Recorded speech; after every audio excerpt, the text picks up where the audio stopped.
All right. Hello, everyone. Um, so I apologize. It's been quite a while since my last stream. Um, it's been a lot going on, um, but I figured it was a good time to jump back in. So we're back with Dream Daddy, Dead Director's Cut. Figured this would be a fun one to look at, given that we're starting Pride Month. So that'll be cool. So yeah, let's jump back in and take a look where we were at. So we've met Brian last time. We had his little fun activity, met his daughter, and now we are, as we're walking home, I hear heavy footsteps come up behind us. Ludora, bro! I turn around and am greeted by a familiar face jogging up to us. Craig? Bro. Bro. Oh. Holy wow, I haven't seen Craig in forever. Oh. It's been too long, dude. Yeah, wow, you look great. Hey. Haha, yeah, I cleaned up my act. Cleaned up his act? Are you kidding me? He's ripped. Amanda, this is my friend Craig. We went to college together. We were roommates for a while, too. Amanda, dude, you probably don't remember me, but you're so big now. Hello, and hello, cute baby. Oh, the baby is adorable. Aw, thank you. The last time I saw you, I think you were about her size. This is River. Oh, I love that name. Say hi, River. He picks up her tiny wrist and waves it around. River gurgles happily. Oh, are you babysitting? Oh. Nah, dude. River's my kid.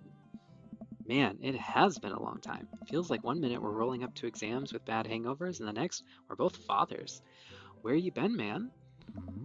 I was working out in California and just relocated the business back to Maple Bay. No kidding. Amanda and I just moved to this side of town. How's Smashly doing? Oh, man. I mean, Ashley. Ashley is her name. Oh. She actually still goes by Smashly, and we got divorced last year. Aw. Oh, dude, I'm so sorry. It's old news. We take turns taking care of River and the twins. It's all copacetic. Wow. I'm not even sure what that means. Now I'm curious. Copacetic.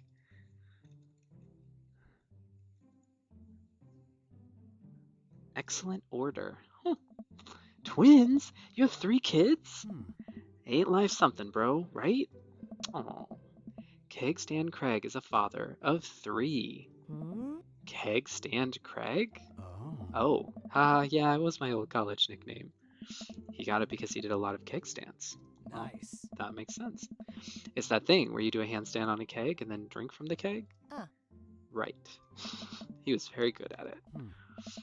Ah, bro, I hate to be that guy, but I'm in the middle of my daily jog and I really gotta keep up my heart rate. Brought River along for, resistance training. Oh. You jog daily? I jog yearly. On January 1st, when I promised myself that I'm gonna jog daily for the rest of the year, but give up after 30 minutes and just walk home. Oh. Well, it's never too late to get back into it, dude. You should join me sometime. I don't know. Bro. Come on, it'd be fun. We could grab breakfast afterwards, catch up. We could do a bro brunch like the good old days. All right, sure. Sounds great. Great. Let's get that going soon. I better get moving. Good to see you guys. Craig gives a little wave, puts his earbuds back in, and jogs off. Well, he's attractive. I can't believe Craig is ripped and has kids. I'm reeling. Why's that? The Craig I knew is not fit to be responsible for any living thing, including and especially himself. One time I watched him drink an entire jar of marinara sauce for dinner. Amanda, he opened up a new jar of marinara sauce, and then he drank it, like it was a thing that normal people do. It was unholy. And then I asked him what the hell he was doing, and he said, and I quote, "It's basically a smoothie, bro." I mean, technically, he's not wrong. I like this kid. She knows what he's doing. He jogs. He was jogging. He's like a totally different person. Anyway, we better get home. I have plenty of time to reflect on how old I feel later. Wow, this room is amazing. Amanda and I flop down onto the couch. Amanda has to shove some empty boxes out of the way before she can sit. Eh? Too bad we're gonna be putting my stuff right back into these boxes in a few months. No, don't say that. Aw, Dad, it's gonna be okay. I'll be fine. I know. It's just, you're my little girl. It's gonna be weird not having you around. I'll come visit, and I'll text you every day, and I'll take lots of pictures. I mean, obviously, I'm a photography major. You promise? Of course. Are you gonna be okay by your lonesome? Oh, come on, I'll be fine. I'll get a dog or something. A dog? Forget art school. I'll stay for the dog. Is that what it's gonna take? Medium-sized dog, handkerchief around the neck. I get to name it. That's what it'll cost for me to give up on my dreams. I'm a woman of simple wants and needs. Well, a dog is a lot cheaper than college. That is true. Suddenly, a pile of envelopes slides through the mail slot. Speaking of college, Amanda darts over to the envelopes and shuffles through them. She pulls one out and throws the rest back on the floor. This is from McGowan College of Art and Design. Open it! But I'm scared. It's just an envelope. Yeah, it's just like my entire future. Not a big deal. She takes a deep breath and rips the letter open with her teeth. We have a letter opener, but okay. Right to the point. I hold my breath while Amanda's eyes dart back and forth, scanning the letter. What does it say? The admissions committee has reviewed your application, blah, blah, blah, blah. Her face drops. Regret to inform you that we are unable to offer you admission to McGowan College of Art and Design. Oh. Amanda throws the letter on the coffee table. Oh, sweetie. It's okay. I kinda saw it coming. I knew I shouldn't have put that experimental stuff in my portfolio. Their admissions officer told me they just want to see portraits or whatever.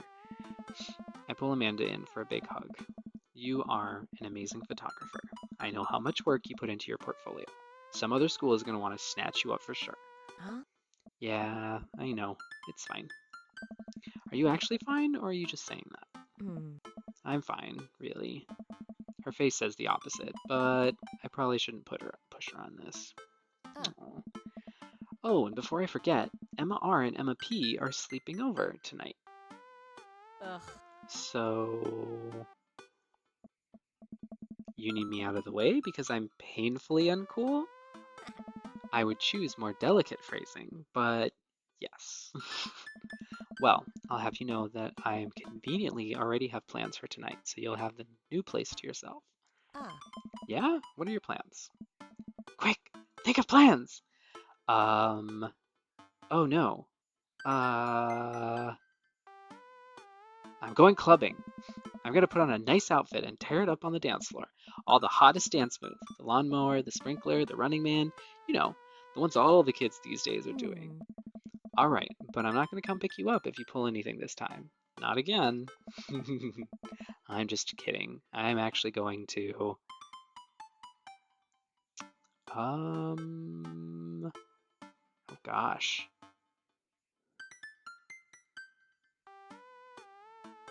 Probably want to stay home and finish unpacking. I still got a lot of work to do, but I'll stay out of your hair. You won't even know I'm here. I'll probably start going through boxes, find some old journals, and then get stuck reading through them for the rest of the night instead of unpacking. You know how it goes. Sounds like a blast. And hey, don't forget that you have that meeting with my English teacher tomorrow.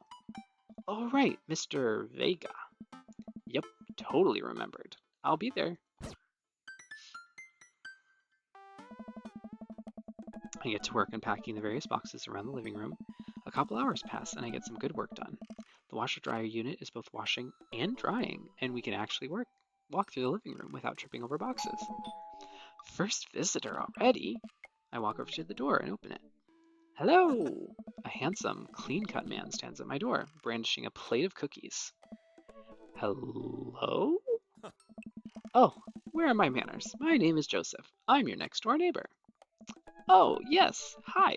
I'm Ludorum. That's what my name is. I saw the moving van and thought I'd bring over some cookies. My daughter Christy wanted to let you know she baked them herself. Joseph leans in and whispers, But But between you and me, she just sprinkled in the chocolate chips. Kids, right? Huh. Wow, cookies, huh? So nice to meet you. Joseph hands her the plate of cookies with a smile. Well, thanks for the cookies. And Amanda disappears with the cookies. Wow. Amanda, come back. And she's gone. That's my daughter. Her name is Amanda. She's a charmer. Oh. Daughters are tough. Sons are also tough. Hmm. Children in general are just tough. I hear that. I mean, there'd have to be something wrong with you to try raise more than two. I have 4 kids. What have you done? Oh, I meant. Don't worry, you didn't mean to be rude. Oh no, this is the first neighbor I've met, and my social life is already in a tailspin. I wonder if it's too late to move again. Yeah, okay. Is the missus around? Mr. actually. No, not anymore. He died. Oh. I'm sorry for your loss. Now that we've stepped on each other's toes. No, it's alright. Wow, this is uncomfortable. We stand there quietly for a moment, acutely aware of how awkward we both made things. I'm sorry, can you close the door real quick? I look at Joseph quizzically but comply. After a second, I hear a knock on the door. Opening it, I see Joseph standing there with a huge smile. Hey, I'm your new neighbor, Joseph. I promise to not talk about your dead spouse this time. I'm throwing a barbecue for the cul-de-sac, and I'd love for you to come by and meet the rest of the neighbors in our community. What do you say, pal? That sounds great. My daughter Amanda and I would love to stop by. Also, 4 kids is a perfectly normal amount of children to have. We shake hands to seal the deal. Well, neighbor, I'll see you at 3 p.m. sharp on Saturday. Sure thing, neighbor. Joseph starts walking away, but stops to think for a second and turns around. Hey, in all seriousness, raising a kid on your own can't be easy. If you ever need to talk about stuff, I'm the youth minister at a church down the street. Aha, the pastor. Oh, I don't know. I wouldn't really consider myself a youth. You look pretty young to me, but suit yourself. Oh, wow, with a little winky face. Oh my goodness. Well, thank you, sir. And with that, Joseph's gone. He seemed nice. Amanda walks back into the living room, crumbs on her face and cookie in hand. I hope she left me some of those cookies. That was the smoothest recover I've ever seen. I should be taking notes. Yeah. See, you're already fitting in great. Where'd those cookies go? They're gone. I'm sorry. Yes. If it makes you feel any better, they weren't very good. So you ate all of them anyway. The M has helped. Anyway, back to it. Amanda goes back to her room. I think I'm done with unpacking for tonight. Now what? Ooh, Dad needs some sleep. It's been a long day. I think I've earned a solid 8 hours. Or 10 hours. Or 12. Yay! I wake up to a text from an unknown number.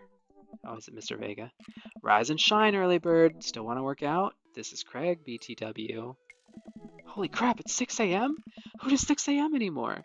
Without realizing it, I drift back to sleep. Oh no! Whoops, must have winked back out. I check my phone again. Hey bud, still want to get your swole on? I'm ready to tear up the track. Hit me up. God, the last thing I want to do right now is work out. But it is Craig. I do want to catch up. Let's go to the gym. Hey, my man. I need a few minutes to wake up, but let's meet in 20? After a few seconds, another text comes in. Sure thing. Meet me at the gym. I stretch and my bones creak. I gotta start falling asleep on the couch. I throw off my blanket and, hey, wait. I don't remember falling asleep with a blanket. Amanda must have tucked me in after I fell asleep. Bless that child. I reluctantly brush my teeth, throw on the only clothes I own that are even kind of gym appropriate, and head out. The neighborhood is quiet and serene this early in the morning. Birds chirp and the grass is still wet with dew. Surprisingly, the gym is pretty crowded.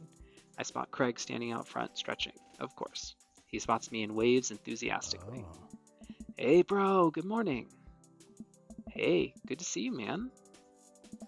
I'm definitely not as pumped up as he is. Maybe I should have had some coffee before I left. You ready to kick some butt?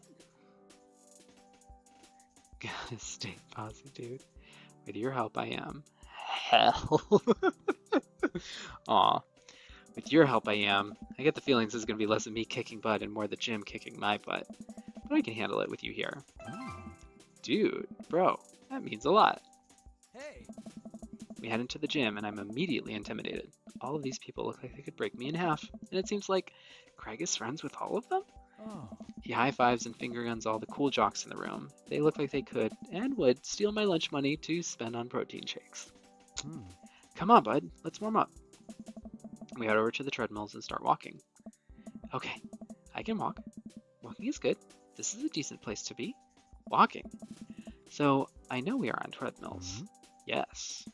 And those over there are ellipticals. Very good. What is all this other stuff? Craig laughs. Hey. They might look a little scary, but I guarantee that all of them serve a specific purpose for building muscle mass. I watch as a dude in a muscle tee flexes a muscle I didn't know existed on a machine I think was once used to process grain into flour. What is that? Why is that guy doing that to himself? That's a good question, bro. What do you think he's doing? Oh my gosh, this game. He's probably training to crush people's skulls with his thighs. He's trying to make his thighs so strong he could crush people's skulls with them. Hey. Yeah, that's pretty much the only reason I work out. Nice. Oh no!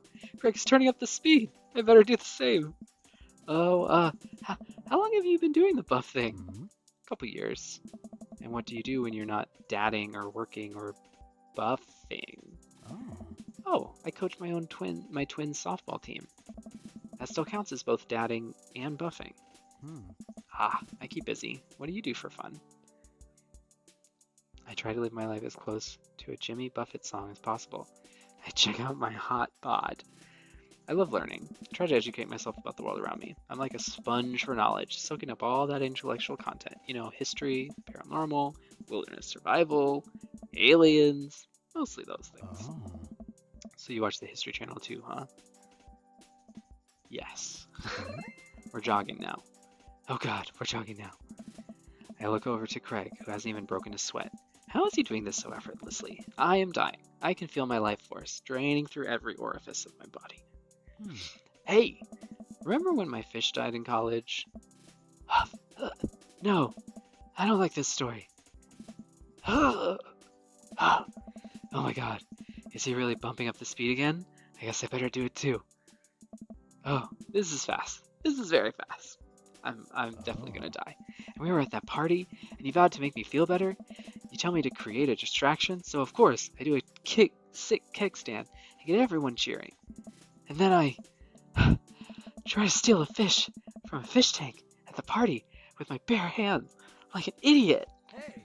And then you drop the fish, and it's flopping around, and you panic. So you run up to me post-kickstand with a dying, dirty fish in your hands that you scooped off the ground, and you're yelling at me that we have to leave. Bro. So we're running out of a frat party with a fish and trying to give it mouth-to-mouth resuscitation, and we get him home and get him into a bowl of water, but the prognosis was grim. And the next day, he's alive and well. Nice. They never did catch the great fish thieves of Grand Ridgeo. And they never, well. I shoot off the end of the treadmill and crash into the wall. Jesus, that hurts. Hey. Dude, bro, are you okay? Craig offers me a hand and looks me over for injuries. I'm fantastic. I manage to stand up and rub my back. It doesn't hurt now, but I'm sure it will later. All those endorphin highs. You don't have to push yourself like that. Always know your limits. Oh, nice guy. Well, I think I might call our gym adventure here. You sure? Yeah. All right, well, here. I brought you this. Craig hands me a shaker bottle full of a thick green liquid. I stare at it with what must be apparent distaste. It's a protein shake, bro. Oh, thank you. He wants me to drink it. Oh boy, here goes. I take a small sip. It's actually delicious. Wow, this is really good. Hey. And good for you. It's my special recipe. I'm pretty proud of it. Nice. Let me know if you ever want to work out again. Maybe we can try running around the neighborhood if treadmills aren't your speed. No pun intended, bro. Good one. Well, I'm gonna go put some ice on this everything. I'll see you around. Aw. I I leave the gym feeling ashamed. Craig used to order delivery from the pizza place across the street from our dorm, and now he can run circles around me, literally. Man, I really gotta work on this dad bod. I get home and lie down on the couch. It hurts to move. Oh god, I'm so old. Didn't I have that meeting thing I was supposed to do? Oh no, I must have fallen asleep. What time is it? Shoot, it's 3:55. I'm supposed to be at school in 5 minutes. I frantically put on some clean clothes, apply a generous amount of deodorant, and run out the door. I am such a mess. Guess this is single fatherhood. I arrive at Amanda's school and check in at the front desk. They give me a bright orange visitor sticker and send me on my way. I'm barely awake and feeling pretty haggard, but hopefully nobody will notice. I check my watch and I'm relieved to see that I'm only 2 minutes late. Wait, was it room 103 or 108? I spot a youth standing, capital Y, at his locker and approach him for help. Excuse me, do you know where Mr. Vega's classroom is? The youth turns around and looks me up and down with heavily lined eyes. Sigh. Come on, kid. I'm late for a meeting. Mr. Who? Mr. Vega. I don't know. Have you tried the exit? Okay, wise guy. Are you gonna help me or not? Sigh. Fine. Up those stairs and to the left. Can't miss him. I head up the stairs and walk around, unable to find Mr. Vega's class anywhere. After a couple minutes of searching, I head back downstairs. That punk youth sent me on a wild goose chase. I get back to where the low-rent Gerald Way is standing, fully ready to give him a piece of my mind, when suddenly a head pops out of the classroom next to his locker. Oh. Lucien, don't you have a third period to get to? Sigh. Fine, Mr. Vega. Wow. Now I'm officially 10 minutes late. I glare at him as he walks away. We're not cool. We're not cool, bro. You must be Ludorum. The period's almost over. Would you mind waiting in the back? Mr. Vega leads me in, and I take a seat in one of the comically small students' desks in the back. I might get stuck in this. I remember those. Alright, where were we? Now who can tell me about the unreliability of the narrator and J.D. Salinger's catching in the rye? Yes, Colin. Colin stands up and does the thing where he blows into the crook of his elbow to make a fart noise. The whole class erupts in laughter. Oh, poor guy. Alright, everybody. Very funny, Colin. Please sit down. Now, Holden Cowfield is an unreliable narrator in the sense that the bell for the end of the period rings, all the students immediately get up and make a break for the door. What? Remember to do the reading and answer the response questions on page 194 in your textbook. Nobody's listening. Or not, I guess. Aww. Mr. Vega turns to me and sighs. Oh. Middle schoolers, right? Don't you teach high schoolers? Both. You know, budget cuts. Aw. I used to be a teacher. That actually hits me a little bit. Right. Thanks so much for coming in. No problem, Mr. Vega. Please, call me Hugo. He's a nice guy.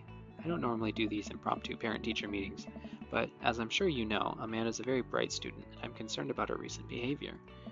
What's going on? Amanda has never been the most engaged student, but I know she cares. Recently, though, she's been falling behind. She's not completing assignments and has been doing rather poorly on tests. I'd normally chalk this up to senioritis, but this is strange. I thought Amanda always shared everything with me. It hadn't even crossed my mind that something might be wrong. I just wanted to ask, is everything okay at home?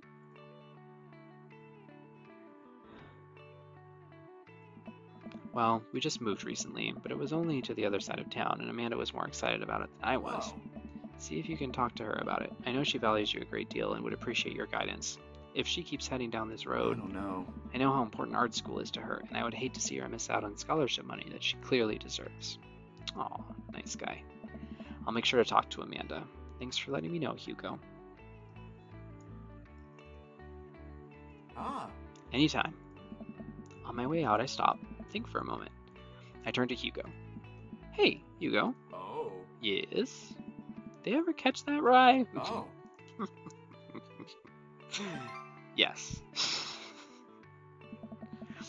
I leave the classroom and make my way out of the school. I'm still a little bit in shock that Amanda was able to hide this so well from me. She's always been such a force for positivity in my life, especially after we lost her father. Amanda must be done with classes for the day by now. I'm sure she would appreciate a ride home, and maybe I can talk to her about what's going on. Oh. Let me find her. Pull up to the carpool and Amanda hops into the passenger seat. So, did you have fun gossiping about me? Mr. Vega and I actually just gossiped about our celebrity crushes. So you talked about Mario Batali the whole time? It was a very productive meeting. I'm pretty hungry. Can we grab some dinner? Sure.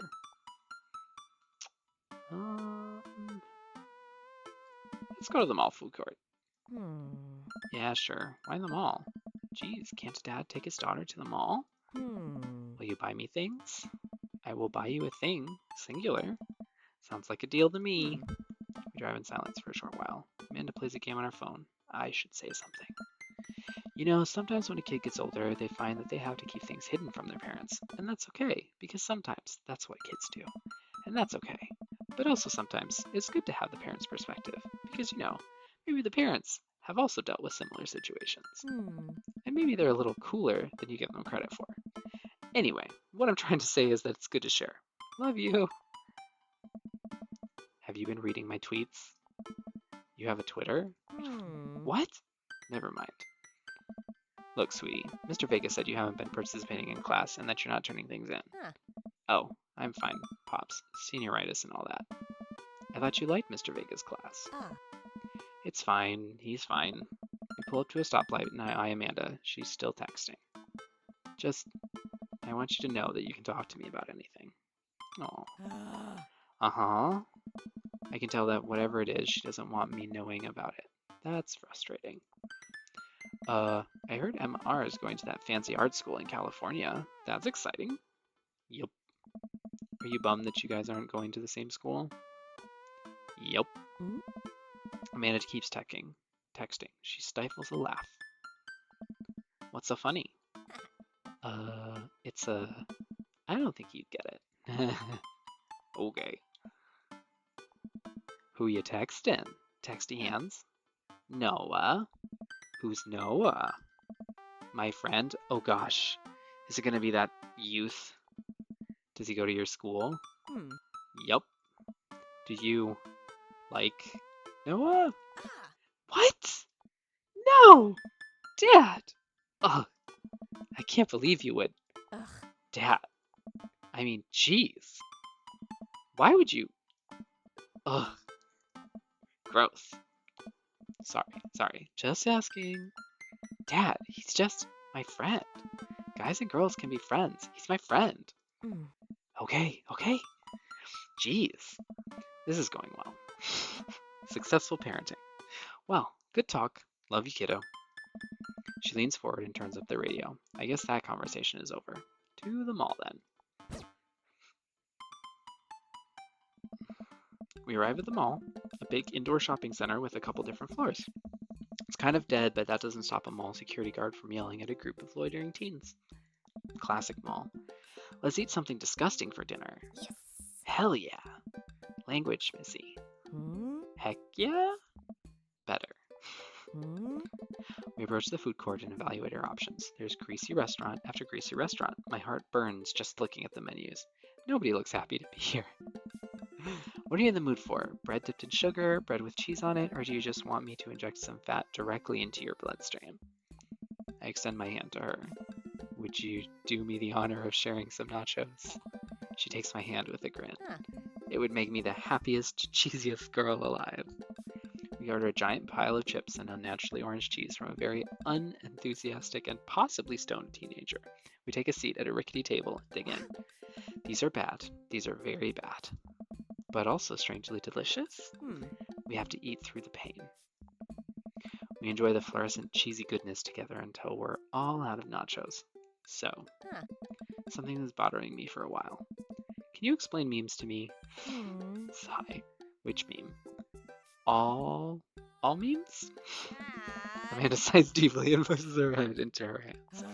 Dad, it's complicated. See, memes are inside jokes shared by a bunch of people that get less funny the more people do it.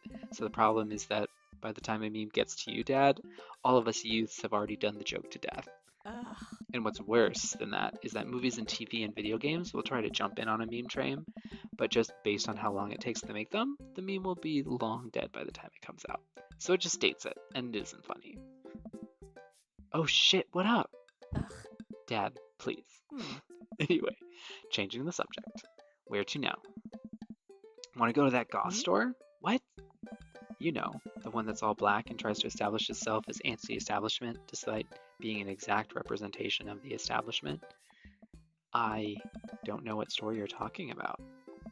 You know, the one where you can buy chain wallets and it's basically an assault on what people fought so hard against in the punk and hardcore movements of the 70s and 80s. Dude, you gotta be more specific. The one you threw up in that one time. Oh, that one! Amanda runs into the store with me trailing behind her. She makes a beeline for the back. Uh-oh. There it is. You can still see the outline, kinda. I'm so proud? Speech. Amanda. Speech. Speech. Speech. All right. I'll do it if you stop chanting. Amanda stops immediately. I clear my throat. Thank you all for joining us here today to commemorate a historic moment that would forever shape history.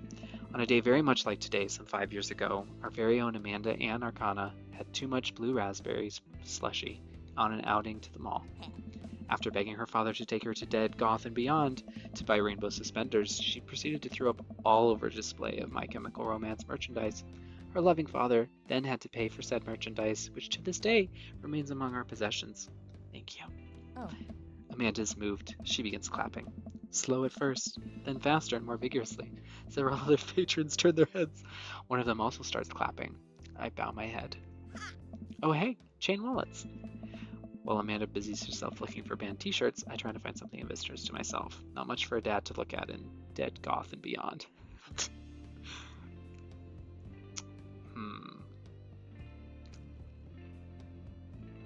Ooh, let's look at the clearance bin.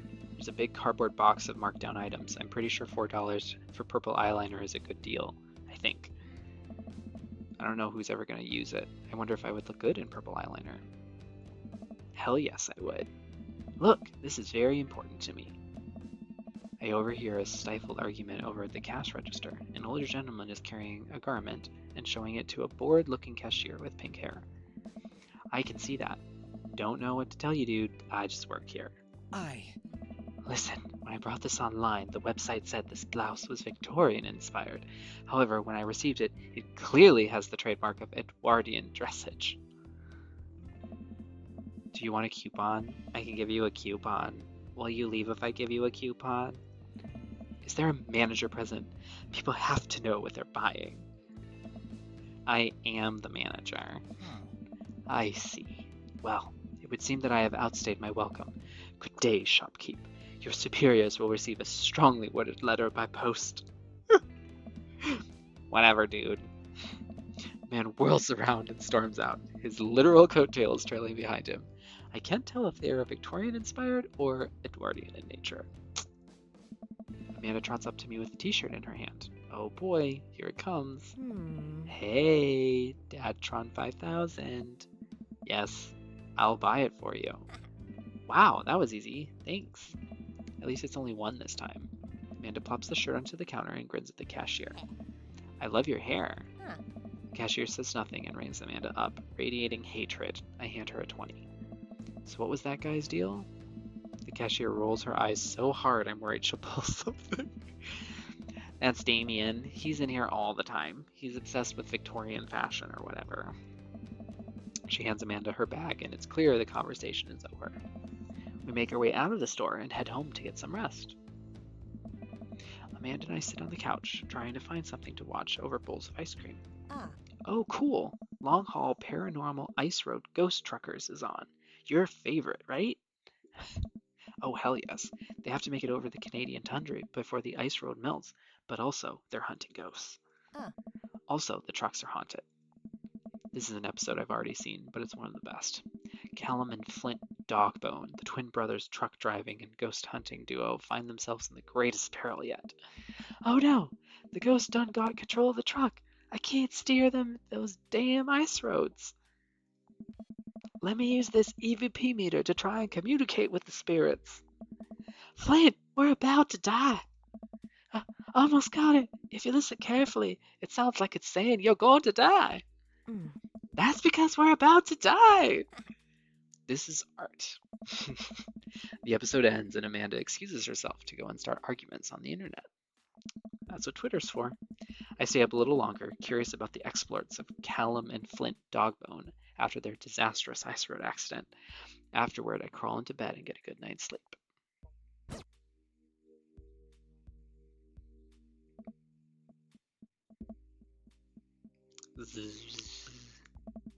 Morning, sleepyhead. 5 more minutes. You have never, ever let me have 5 more minutes, so get up. Fine. Will you have cereal for breakfast and spend the morning putting together furniture? Amanda is much better at interpreting the tiny manuals. We're able to put together a few shelves and one desk, but I'm pretty sure it was supposed to be a bookcase.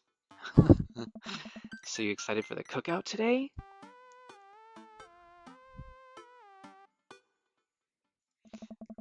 I'm all over those terrible store-bought sugar cookies that everyone brings to parties. Oh my gosh. Yeah, those are bad. Which means there are more for me. Don't you want to meet some of the people in the neighborhood? I'll probably end up standing uncomfortably in the corner with a plate of fruit and hope that nobody talks to me. Oh. Dad, you're a beautiful work in progress. We will get that butterfly to emerge from the cocoon. Aww. The social butterfly. Well, we better start getting ready. We definitely don't want to be late. What? No, we have to be fashionably late. Who shows up at a cookout on time? You know what? We're going early, just because you said that. There's literally going to be nobody there. I head out the door, and Amanda reluctantly follows. We walk across the street to Joseph's house with a store-bought veggie plate. I'm a terrible cook if it doesn't involve a grill. I guess we're not as early as we thought we were. Joseph's backyard is already packed with people, and the smell of hot dogs wafts through the air.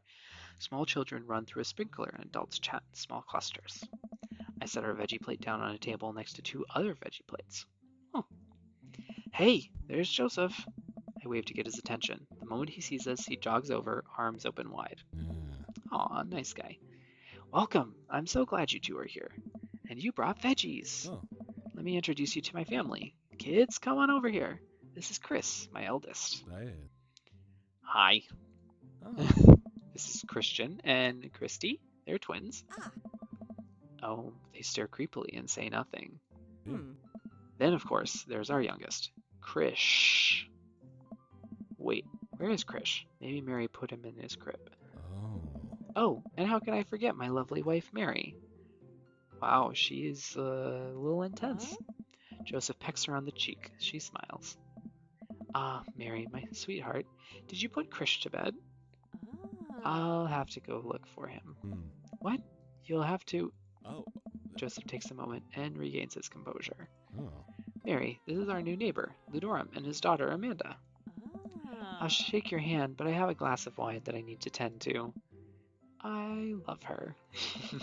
Nice to meet you, Mary. Charmed. Well, I have to go over there now. Ha ha ha. My wife has a wonderful sense of humor, but please, you do enjoy the barbecue. All the guys are really excited to meet you. Here, let me introduce you around.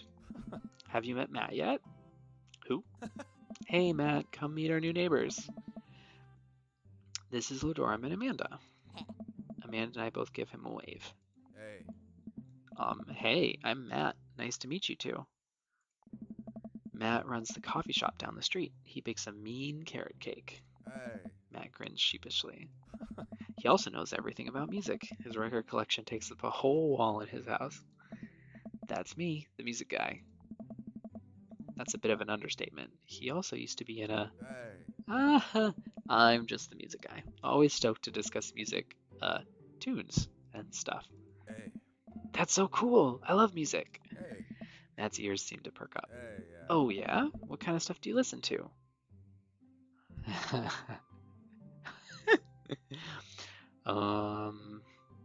Let's see.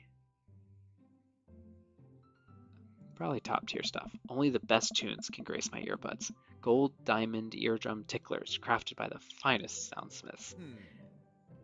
Yeah. My dad listens to more elevator music than anyone I've ever met. Okay, Amanda. Hey, Matt. Sometimes you just want to jam out to Muzak. I understand. Cool. All right. Matt stands there for a second. So... Right. Cool.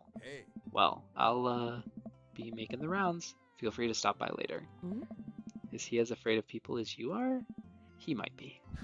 Aw, this is Robert. He lives just across the way. Oh my goodness. A haggard man nursing a glass of whiskey eyes me up and down. Hey.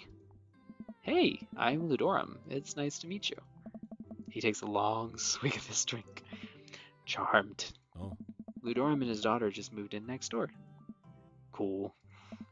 If you ever need recommendations on where to get a drink in this town, Rob's your man. I told you not to call me Rob. Lawrence of Arabia. Right. Got it. Robert ambles away without saying goodbye. Hey. He's not really a people person. I just feel like this Joseph guy has collected all of these like misfits, and he's like the one extrovert that is friends with all these introverts, keeping them in check. Wow, I think I've actually met everybody else. Oh. Great. I bet you're excited to get to know everybody better. Hope you both enjoy yourselves. Amanda and I mill around and try some of the food spread out on the table. I pick at some deviled eggs. Amanda grabs a small paper plate and immediately begins piling it with baked goods. Ugh, I don't want to have to make friends. Come on, Dad. Who are you going to party with when I go off to school? But I don't want to have to do pleasantries. Dad. Oh, they're going to talk about weather. Ugh. Go, do it, make a friend. But how could I possibly abandon my only child at a social function? That's bad parenting. This plate of cookies is my new dad. Bye. Amanda shoves me into the center of the yard. Well, here goes nothing. I look around the party and I'm surprised to see some familiar faces. Oh, it's the coffee guy. Or is he the music guy? What a cool guy. And mysterious. Didn't that guy throw a frisbee at my head? Isn't that the guy who was throwing a fit in Dead Goth and Beyond? Isn't that Amanda's teacher? Hey, I know Craig. But wait a second. All of these people live in our cul-de-sac? That can't be right. I'd better investigate. All right. Well, I think we're going to call it here before we make a decision about which of these people to talk to. So that's all for today, folks. So thank you all for joining. Again, I'm Ludora Marcana. It's been great to stream with you, and I will see you again next time. Hopefully in about a week, I think. I'll try and do another one on Thursday night. So talk to y'all later.